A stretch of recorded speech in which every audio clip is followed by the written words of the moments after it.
जय श्री राम। वैवाहिक बात आरंभ होते ही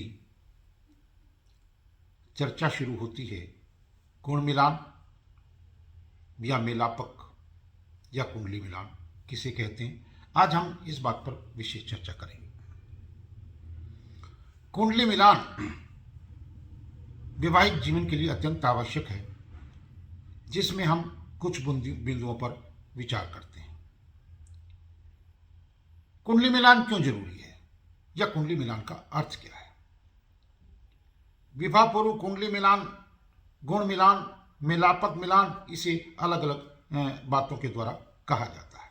इसमें लड़के और लड़की के जन्मकालीन ग्रह, जन्मकालीन नक्षत्र की परस्पर साम्यता, सामंजस्यता, मित्रता और संबंध पर विचार किया जाता है।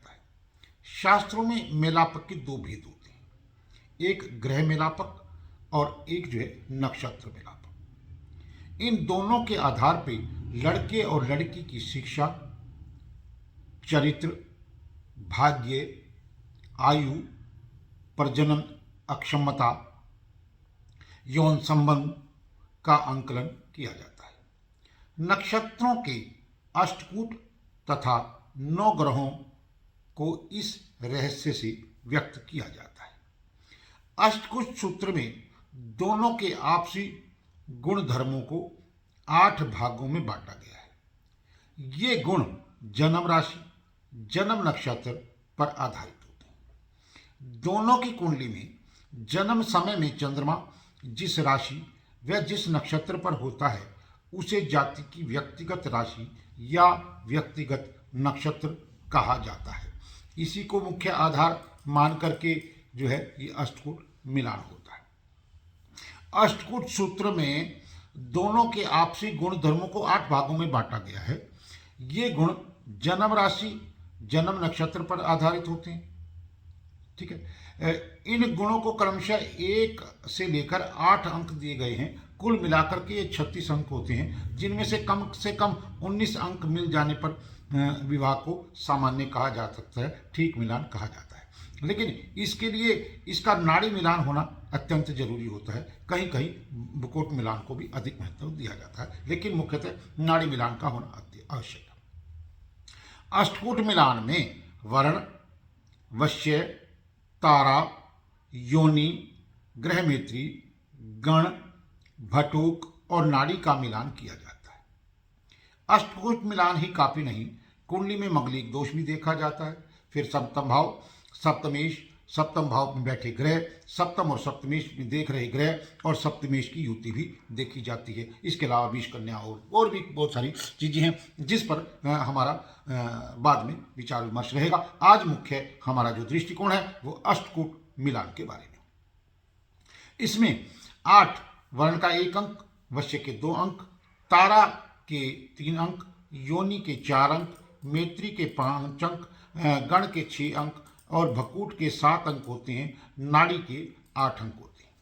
सबसे पहले वर्ण क्या होता है। वर्ण का अर्थ होता है स्वभाव और रंग। वर्ण 4 प्रकार के होते हैं, ब्राह्मण, अक्षत्रिय, वैश्य और शूद्र। लड़के या लड़की की जाति कुछ भी हो, लेकिन स्वभाव और रंग जो है वो उन चारों में से एक होगा। मिलान में इस मानसिक और शारीरिक मेल का बहुत महत्व है।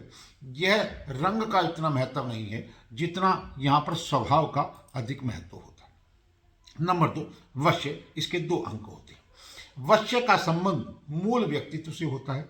वश्य 5 प्रकार के होते हैं, चतुष्पाद, कीट, वंचर, द्विपाद, जलचर। जिस प्रकार कोई वंचर जल में नहीं रह सकता, इसी प्रकार कोई जलचर जंतु वन में कैसे रह सकता है, इसे हम वश्य कहते हैं। नंबर 3 पर तारा आती है। इस तारा के 3 अंक होते हैं।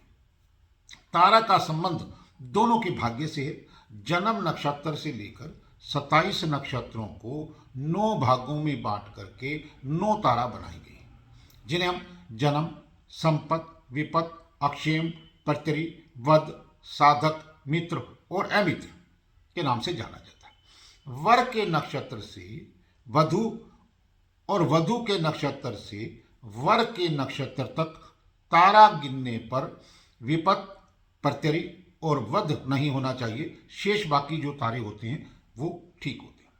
चौथा नंबर आता है योनि का। योनि का संबंध संभोग से है, योनि से है।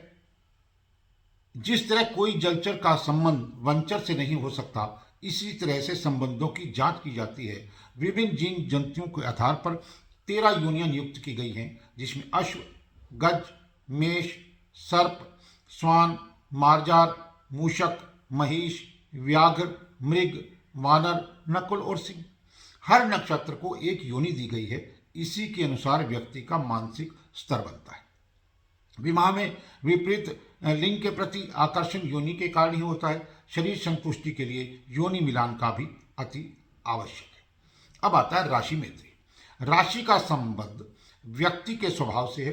लड़के और लड़कियों की कुंडली में परस्पर राशियों के स्वामियों की मित्रता और प्रेमा भाव को बढ़ाती है और जीवन को सुखमय और तनाव रहित बनाती है। गण का संबंध व्यक्ति की सामाजिक स्थिति को दर्शाता है। गण 3 प्रकार का होता है, देव, राक्षस और मनुष्य। इसी प्रकार सप्तम जो है भकूट, इसके 7 अंक होते हैं। भकूट का संबंध जीवन और आयु से होता है। विवाह के बाद दोनों का एक दूसरे के संग कितना रहेगा, यह भकूट से तय किया जाता है। दोनों कुंडलियों में राशियों का भौतिक संबंध जीवन को लंबा करता है और दोनों में आपसी संबंध बनाए रखता है। अष्टम नाड़ी। नाड़ी का संबंध संतान से है। दोनों के शारीरिक संबंधों में उत्पत्ति कैसी होगी, यह नाड़ी पर निर्भर करता है। शरीर में रक्त प्रवाह और ऊर्जा का विशेष महत्व है। दोनों की ऊर्जा का मिलान नाड़ी से होता है। दोनों की नाड़ी एक नहीं होनी चाहिए। तो यह कुट मिलान की कुछ चर्चा है। कुछ लोग इसको गहनता से लेते हैं, कुछ लोग जो है इस बात को जाने देते हैं, लेकिन हमारी सलाह अनुसार हमारे ऋषि मुनि बहुत समझदार थे। उन्होंने मानव जीवन के वैवाहिक जीवन के लिए इन 8 बिंदुओं को पे जो विचार किया, जो विचार लिखा, वो अत्यंत आवश्यक है। इस पर आप सभी को विचार अवश्य करना चाहिए। कोई भी विवाह संबंध बनाने से पहले बच्चों की कुंडलियों का अच्छे से गुण मिलान करना आवश्यक है, ताकि उन बच्चों का जीवन सफल है। जय श्री राम, जय सीताराम, जय जय सीताराम, जय जय हनुमान।